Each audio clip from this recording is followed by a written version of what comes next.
Welcome to the Designated Drinker Show, the podcast that's raising the bar on craft cocktails. I am your host, Louise Salas, and with me today is another one of my very talented friends. He's come back to us to be our guest barkeep, and he's my very own little songbird. It's Dwayne. Say my name again. Say it again.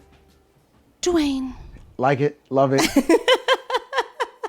My little songbird.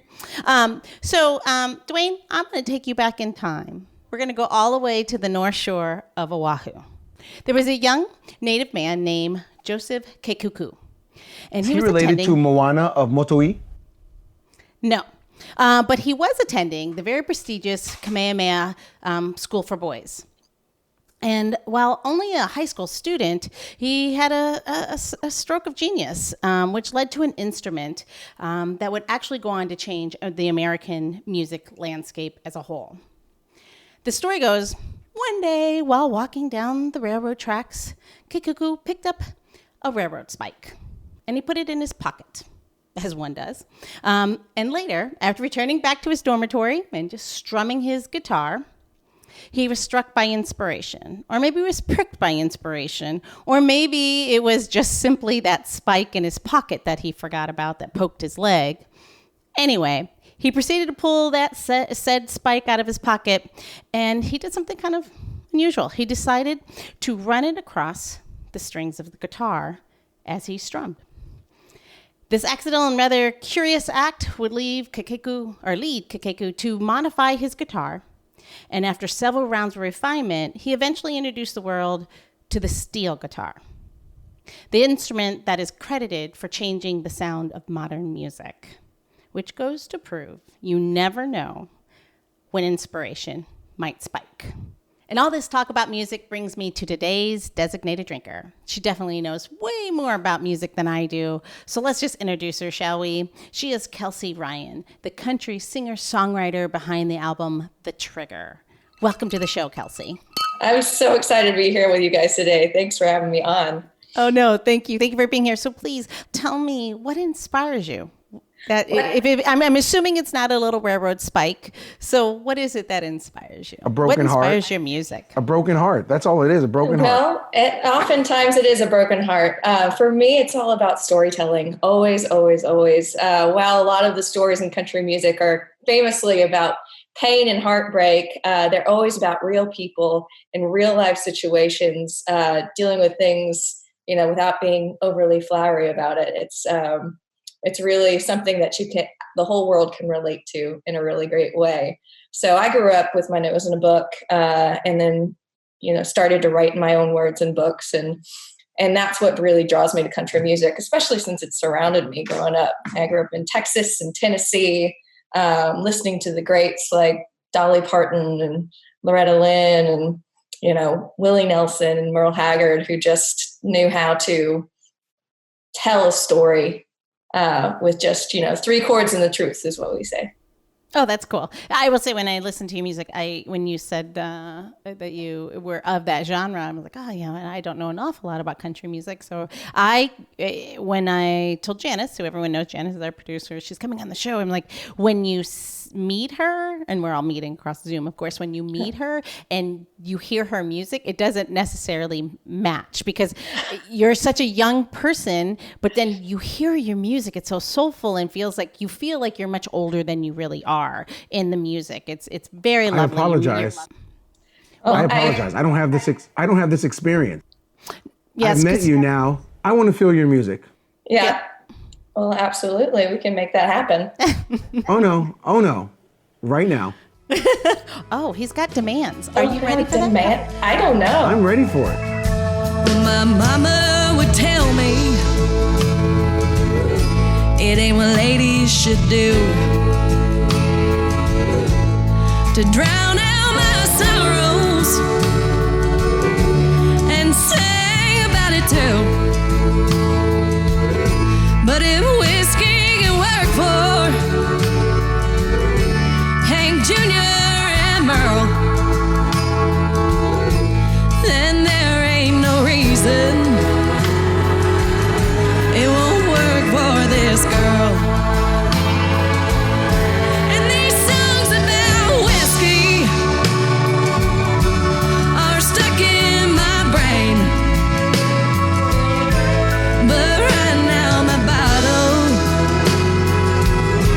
is empty again.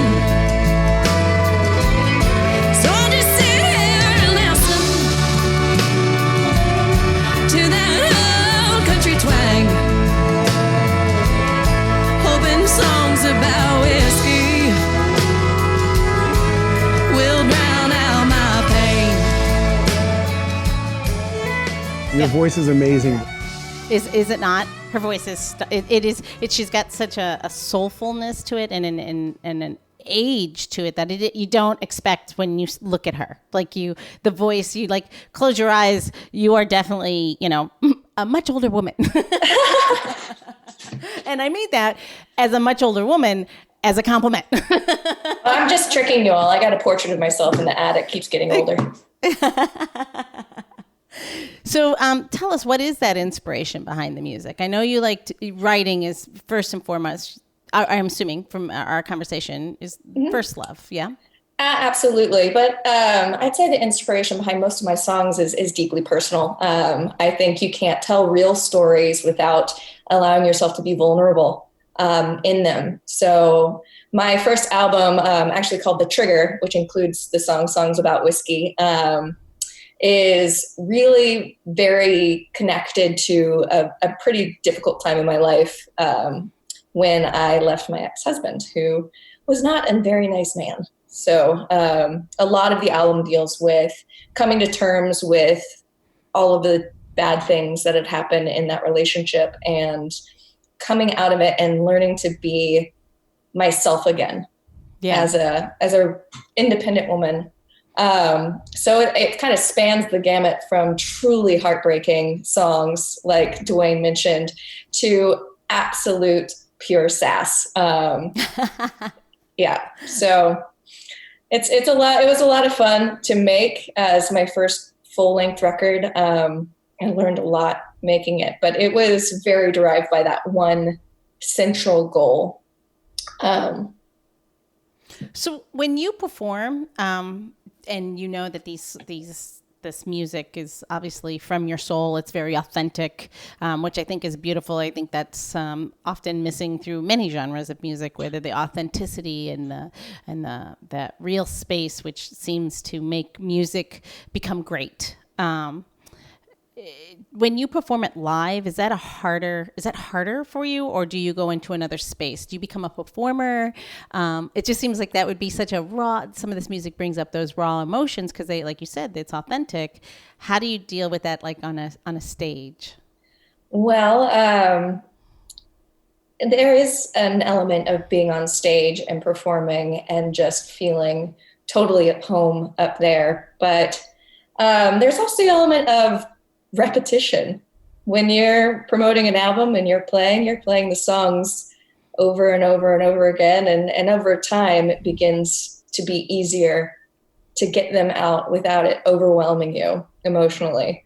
I will have to say that when I was recording them, definitely the first take through was always a little bit, needed a break after it for sure. A little emotional 5 after that first vocal take on songs like Bend Over Back, The Trigger, and I Lied are the saddest ones on the record. I'm sure. And so do you feel like you've grown? Does it feel like, was it therapeutic or? Oh, yes. I will never undersell the help of actual therapy, but this was definitely a huge part of getting all of these emotions out off my chest and into the world, rather than having to have hard conversations with everyone I know. They can listen to the music and they can kind of hear my story and get to know me a little bit better and know what I've been through. So I've actually found that very comforting in a way, which is surprising because when I was putting it out there, it was a little bit part of the terrifying part that everyone would know. So yeah, it's obviously going through such a tough situation. It's a bearing of the soul and showing a very vulnerable side of yourself, and actually, it's almost a recognizing of I don't mean to say failures and that you failed in this, but it was a road, a place that you got yourself. That would be, it's hard. I mean, many women go through this. You and I spoke on a very personal level and have a understanding, maybe not as great, but definitely have that understanding of what it means to be in that position and how difficult it is. And it's something that you don't necessarily want to share with the world, because it's not all, it wasn't the loveliest part, but I would imagine, sorry. It wasn't all sunshine and roses and whiskey shots, a little bit of whiskey shots. But yeah, but all things for a reason, right? You get to the other side. Maybe this was a cleansing, go out on a limb, and maybe a cleansing for you in a space that allowed something very beautiful to blossom. And that was your music. Your music is very lovely. So thank you for sharing that with us, though. And thank you for sharing that part of yourself with us. So when did you start the whole music scene? When did it really start for you? Gosh, I've been musical since I could talk, singing and in any way, place, situation I can, but really kind of in a more professional sense, even though I've been scribbling in my notebooks and singing since I could remember, I only started really going out on a limb and trying to put out things publicly in the last few years. So this album was released last September, and I've been writing it. I'd been writing it for a couple of years before that, getting all those songs on the page. So it's a more recent endeavor to really go after it. But as I said, that last relationship really was not a place where I was able to flourish, and leaving it has helped kind of let me come into my own in that way. Again, all life's little lessons. I mean, they're there if they are little. I mean, major too. But if you are able to learn from them, those can become growing spaces. So again, thank you for sharing that life with us. So what's next? So we've gotten through the bad relationship. It gave you this amazing music. Be thankful for what it brought to you. So where are you pulling inspiration from now?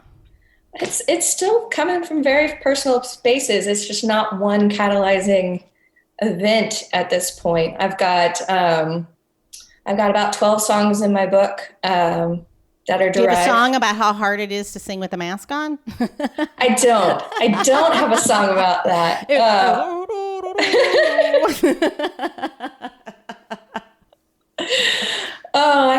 I could probably write something about that. No, I've got some good ones. I got some funny ones. I've also got some melodic, slow ones again about, one that specifically speaks to the difficulties of this year and how in a way we feel like we're just stuck in one place and not really knowing what to do and where the next bit of light is going to come from. And then, so you just need to stay and try and stay afloat. That one's actually called Float. So, nice. That's kind of what happens when you've had one too many cocktails too. Just kind of floating around. No, I just wrote a song. And it goes like this. It says, I told my dog to sit and he crapped all over the floor. We're having communication problems. I can't wear this mask no more. I told my dog to sit, and he crapped all over my floors. Oh, you're ready for country music. It's, very real. I don't know, Dwayne. I think maybe we keep your day job. Although there's something there, I'm telling you. This is coming from somebody who cannot carry a tune in a bucket and would not even attempt. I'd like to keep our listeners, thanks. So, speaking of floating, what do you think about making a cocktail? That's a great idea. Ooh. What you think, Dwayne? Well, I got me some bourbon and I got me a couple of glasses. Gonna get them in some mint. We're going to do some drink making classes. Nice. And you can edit that out. Nope. Yeah, let's do it. You know what? That's a keeper. I want to make some snow cones. You guys ready to make some snow cones? Let's get some snow cones. Let me go get my ice. Get your ice. Get your whiskey. These songs about whiskey are stuck in my brain. But right now, my bottle is empty again. Thankfully not. To the fall. Ready for this cocktail. So, All right, what are we doing? we're making an elevated experience on my favorite, absolute favorite, mint julep. Oh, there we go. Hey. The only way that you can elevate a mint julep is by changing slightly its presentation and adding some fermentation. Presentation and carbonation, sorry. Presentation and carbonation will get you there. There might be a song in there too. Change your presentation and add some carbonation. You're gonna get yourself some mint. You ladies have mint? I have mint. I do. I need you to take 4 or 5 mint leaves, and you can either press it or shake it. If you're gonna shake it, we're gonna put it into a cocktail shaker, and if we're pressing it, we're gonna put it just into the bottom of our glass. I'm gonna shake it. I think we're all gonna have to shake because my glass is too little to muddle. And then let's add, wait, you have ice in your glass already? Is that the same glass? Yeah, is that wrong? It'll be difficult. Okay, I'll get another one. I'm pressing. You're pressing? I love it. Okay. So here's what you're gonna do. Let's do 1 ounce bourbon. Now I say 1 ounce bourbon, but my hand's heavy, so you might see me pour 2 ounces of bourbon. Do I muddle before or after I get the whiskey? Are you muddling too? Okay, I good. can muddle. Everyone's pressing. Put it into if you put it in your tin or your glass, whatever you're gonna do, a separate glass, all right? Put your whiskey and your sugar and your mint into the place where you're pressing. Okay.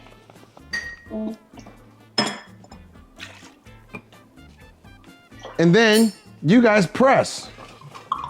When you How much- press, what you're trying to do is get that mint deliciousness into now you guys got me pressing.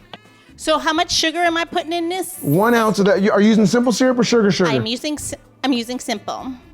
Let's put 1 ounce. Okay. There we go. All right. Now, Time to if you're shaking, I'm the only one that's shaking.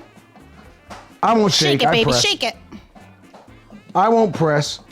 I want you to Okay. fill your glass halfway with your crushed ice. Okay. Only halfway. You need enough space in there so that your liquid doesn't run over. Okay. You never want your liquid to runneth over. Yeah, the cup does not runneth over here. And just add your minted, sweetened whiskey over your crushed ice. Nice. Now, do you guys still have any pretty mint? I do. I'm there. That is beautiful. And your whiskey and everything's in there. Yeah, I want you to Whiskey's now. in there. I want you to fill your glass up with more crushed ice. Okay. You got to make it look like a snow cone. All right, you've got your ice. Now you got to float a little bit of, just enough bubbles to bring it up to the crest of your glass. Ooh. And then if you have more of that beautiful mint, you're gonna just add it right in. It's very pretty. See? Get a little more champagne. You don't get to see on the radio, but I can show you you get to guys. on YouTube. Look at that. Look how pretty. So let me ask you this, Dwayne. So what kind of bubbles do you recommend? What's the best for this cocktail? If you have to say. Well, the best bubbles ever are always gonna be champagne. Today I'm using Prosecco.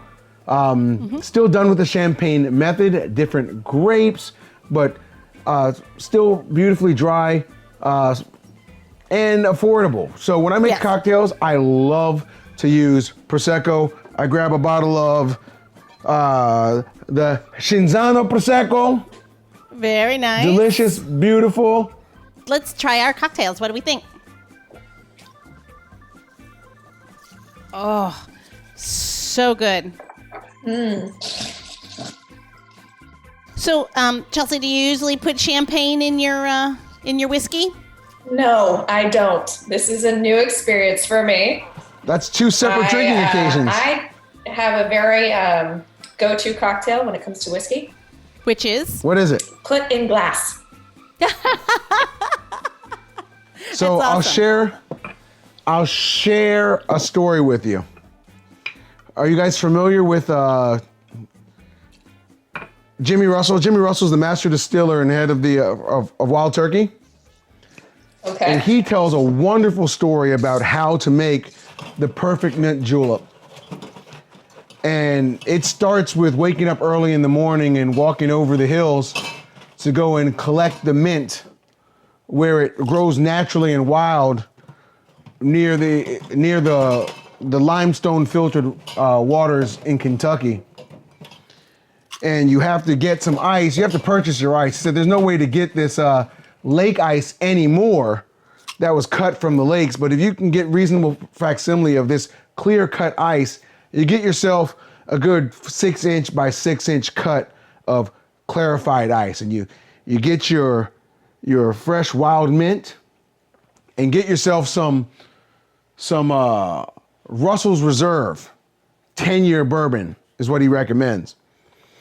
And he goes on to say that you get your glass and you fill that glass with ice, your metal julep cup with ice, and fill it with this crushed ice until it frosts over. Frost over and almost so slick you can barely pick it up without it dropping. And he talks about cleaning the mint leaves from this. You can't just strip it down. You got to pick the leaves of mint off, and you put 10 to 12 mint leaves in your hand, and he shows you how to smack it effectively.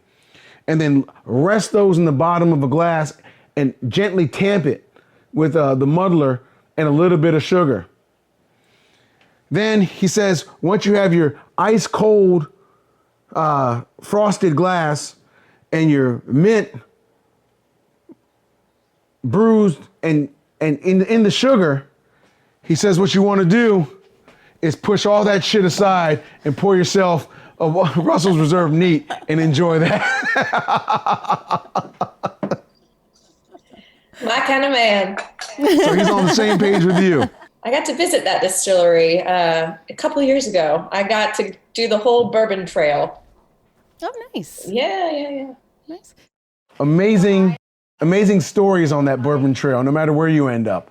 Mm-hmm. Absolutely. So, it's the thing about me is it's tequila for me. It's kind of the exact same way I drink tequila. Yes, we can do a fun tequila cocktail, and I do enjoy them. Don't get me wrong. I absolutely enjoy them.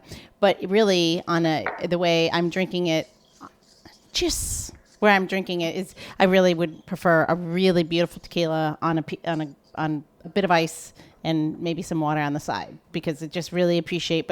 But of course, you're not. It's got to be a certain level of tequila to enjoy it fully. But so. But this is delicious, so. Mm-hmm.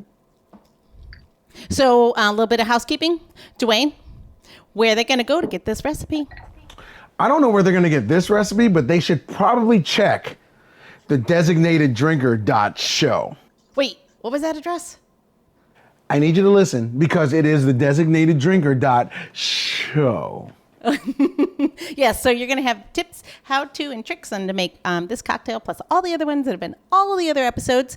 And then the other thing we're also going to make sure, and along with in our episode notes, we're going to make sure that you have a link out to Kelsey's beautiful music, because everyone needs to go get the album and listen to it and enjoy her music. Again, it's funny, as we're drinking whiskey, talking country music, neither of what are my go-to places, but I really enjoy your music. I enjoy it for what it is and the stories that you tell. And it's just, it's funny to talk about like country music being so different, but the truth is many country music artists, songwriters write for all genres of music. And it's really interesting to hear what we know to be country music played in different genres, where you hear it take on different characteristics of different genres of music. The stories that are told, that storytelling is so strong and comes through and really makes the music. Yep. Just got to write real people doing real things. It's where you can connect with everyone. Yeah, yeah, absolutely. I think music is one of those things that does. In that sense, it's just like bartending. You're providing a service and making people happy. You are as amazing as I could ever hope to be. That's sweet. So what's next? I know COVID is keeping you from touring, but what's next? What do you got? What are you looking? Or are you doing any small, like, in local bars? Are you able to play anywhere? It's starting to open up and be available. It probably will shut back down as it gets cold again. It's mostly outdoor opportunities. I got to play at Camp North End back in August with a full band, and that was my first real gig since February. Wow. So that was a big leap. Camp North End, if you don't know, is a mixed use space in Charlotte, North Carolina, with all sorts of small businesses. They have cocktail vendors, they have coffee shops, they have artists, they have all sorts of things. It's all shipping containers and things, and they have a regular Friday music series. So I got to be a part of that in August. And then right now, just in talks with some local bars and restaurants that are doing some live music. Mostly, though, all you see is just the solo guy with the guitar or gal with the guitar out there these days, and doing 3 hours worth of cover songs, which, as fun as that is not really the direction I tend to go. I really want to always be focused on my original music and songwriting and that kind of old school genre, which really works best in the music venues, where people come to hear original music. And, I hope they last through all of this craziness, because there's such a heart and soul of our communities, these great local music venues that support local artists that are trying to get their original content out to the world. They're just struggling. They've been closed since March, and almost no relief, with the exception of community supported efforts. So it's hard. They've got to adapt food, bring in bigger food components when they were primarily entertainment. It's such a challenge.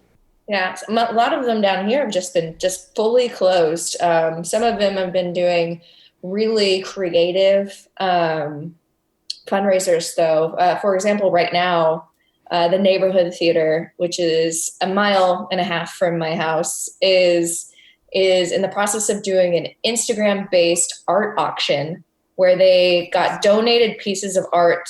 People did artworks on pieces of their stage. Interesting. And then they were donated to an auction, and then they're auctioning them off on Instagram. And it seems to be really, really catching on. And they had all local artists just submit these artwork pieces, and they had over 100 that they've been auctioning off for about a week now.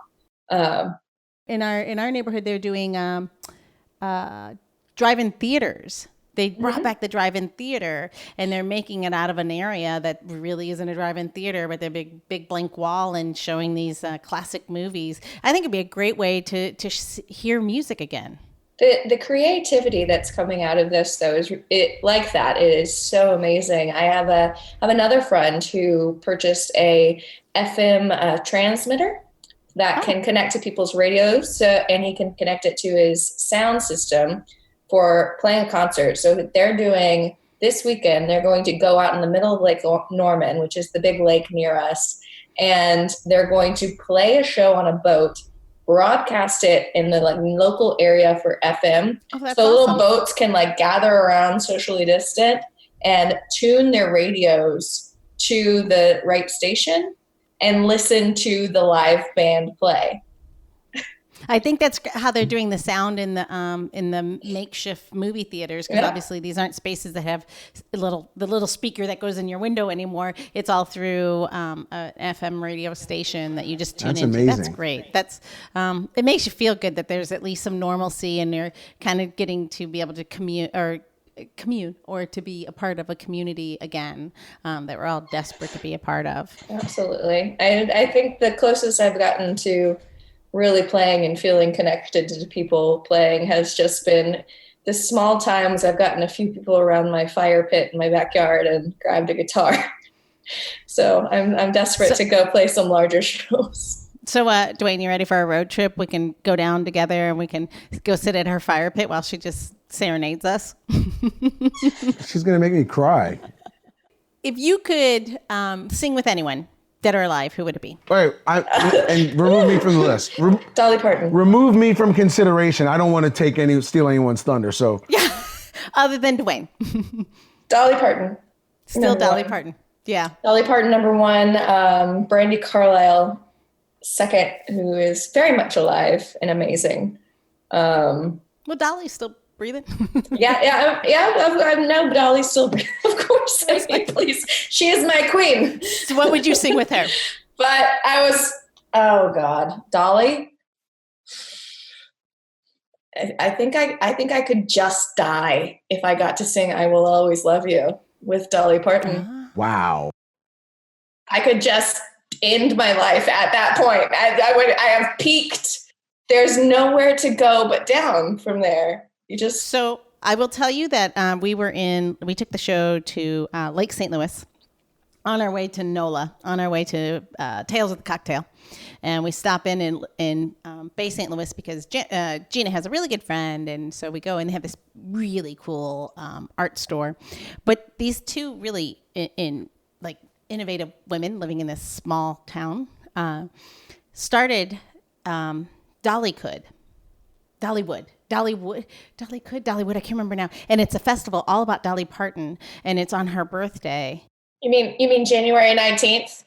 Yeah, it's like Dolly could. Yeah, exactly. And they have it like she could, like she would do these, like she would do this stuff. It was like it would or could with a U, meaning that she would do these things. She could do these things, kind of thing. Yeah. Well, so Dollywood with like an OULD would make sense because she's got Dollywood, her like. Yes. But it's a festival every year in January in Lake St. Louis, or Bay St. Louis.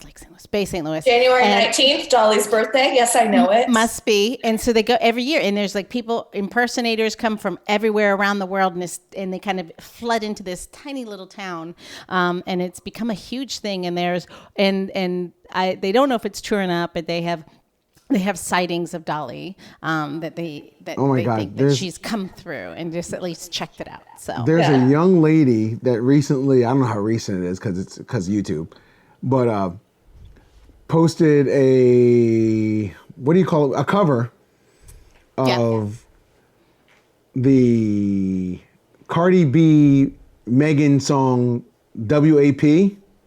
Oh yeah, that's a terrible song. Yes. Now. She does the cover, but she does it in the voices of Dolly Parton. I got to send you the link. It's like 12 voices. I mean, she's even got Julie Andrews in there. Oh, that's awesome. I think I've seen this video. But Celine singing Dion that is one of song, them. it's like 30 seconds just doing little segments of the song. And it is the best. It is the best thing ever. So I just Googled it really quickly. It's Dolly should. So I was close. I would, could, should. Yeah. So that is funny. That I guess that video, I haven't seen it, but I imagine if she can like channel all those types of that different music, that's a talent unto itself. I feel like that's a statement trying to tell Dolly what she should do. Yeah, I think it's Dolly should come. I think it's the idea that Dolly should come, like, because they started this whole festival in her name, and Dolly should, I think, is what it is. But they have a drag show with Dolly impersonators, and it's supposed to be a really good time. It's a little kind of cheeky small town, but it's supposed to be a really good time. So, but you have a day job too, though, huh? I do. I actually am in the alcohol industry. Have been for many years. I am on the sales team for a craft brewery out of Virginia called Devil's Backbone Brewing Company. I've been with them for 5 years, and I've been in the craft beer industry for 9. It'll be 10 next year. That's how numbers work. 9. 10 comes after 9. Can you tell I've drank most of this cocktail? I think there's a song about that, and I think it's on Sesame Street. And I think The Count so don't sing it because I don't want you to get in trouble. No copyright. The Count's so hot right now. It's October. 1. Anyway, So yeah, I've been in craft beer for a very long time, and before I was officially on the payroll of breweries, I was working in the restaurant industry, working for places that specialized in beer and cocktails and wine and food. So I feel like I've been connected to that industry for years and years and Only years because now. the best people work in hospitality, period.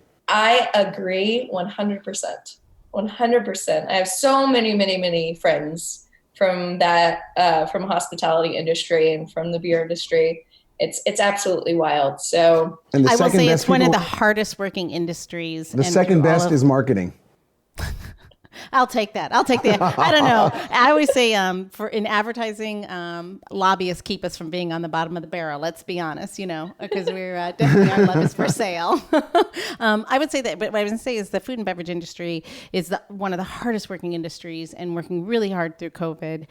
We've had quite a few shows, and we're talking like chef-owned restaurants and all the restaurants, and especially Gina, who's not here today.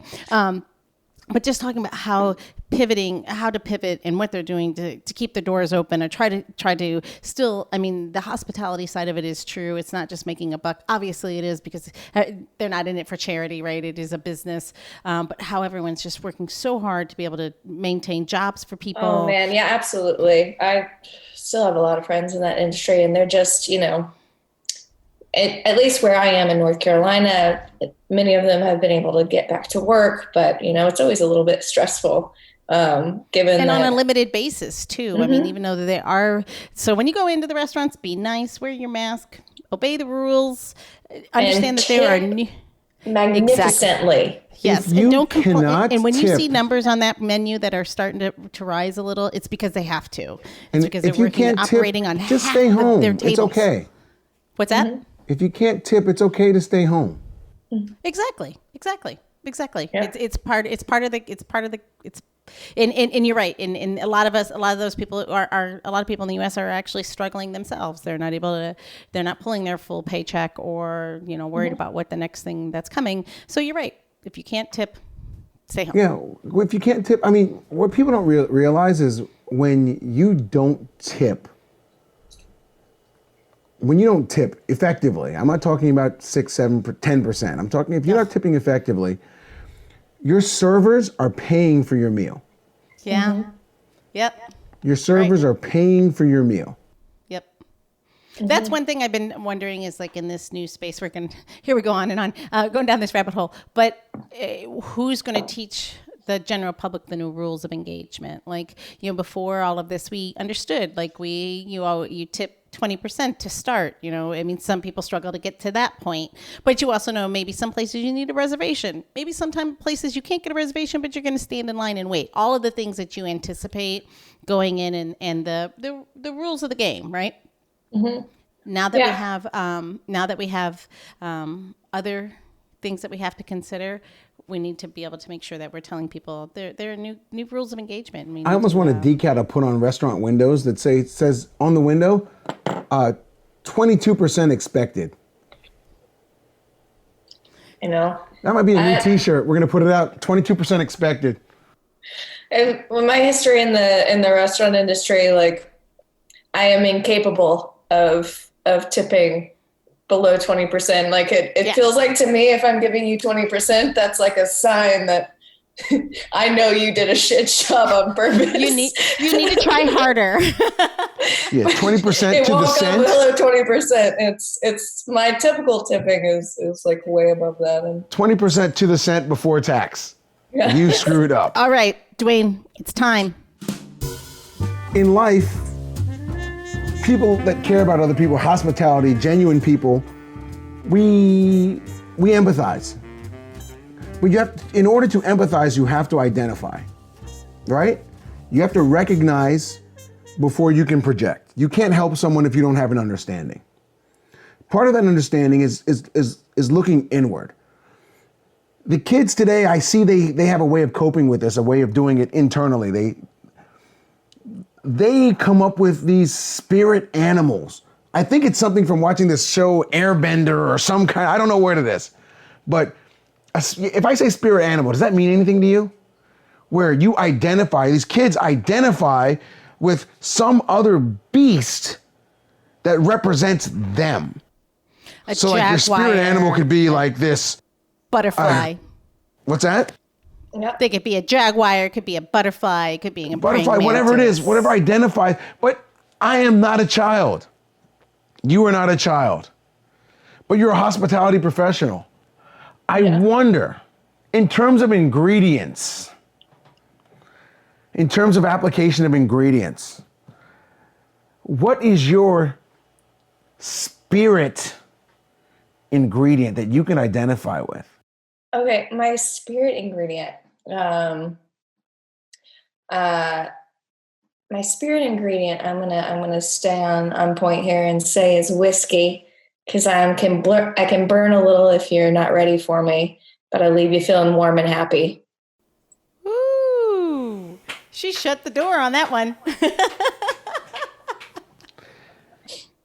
All right, on that note, salud. Thank you very much. Thank you for sharing your music and your thoughts and your life with us. You're a beautiful soul and a beautiful voice, and I can't wait to hear the rest of your music. Cheers to you both. This has been amazing. Thank you. Thank you. Thank you guys so much. The Designated Drinker Show is produced by Missing Link, a podcast media company dedicated to connecting people to intelligent, engaging, and informative content. Missing Link is a proud partner of Hearing Charities of America, a nonprofit organization that supports those who are deaf or hard of hearing. To learn more about HCOA or to find out about Missing Link's other podcasts, head over to missinglink.company. That's missinglink.company.